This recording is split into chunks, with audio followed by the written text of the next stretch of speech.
So hi guys, update lang po ako. So ito ulit, nakabreak po ulit ako ng 1 hour. So ngayon ay 1 o'clock ng madaling araw. So babalik ako ng 1:30 dahil nagbreak po ako ng 12:30. So ito, andito ulit ako sa staff lunch. Dito ako nagbreak. So kumain lang ako ng konti. Tapos pahinga na lang. So para sa mga gustong mag-care aid dito sa Canada, so, hindi lahat po dito sa hospital ay pareho yung oras.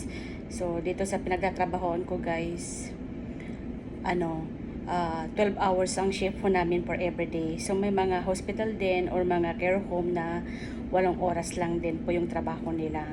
So, hindi po lahat pareho ang oras guys. Inuulit ko po, sa akin dito sa pinagtatrabahoan ko, 12 hours a day. Pero sa iba, maaring 10 hours a day or 10 hours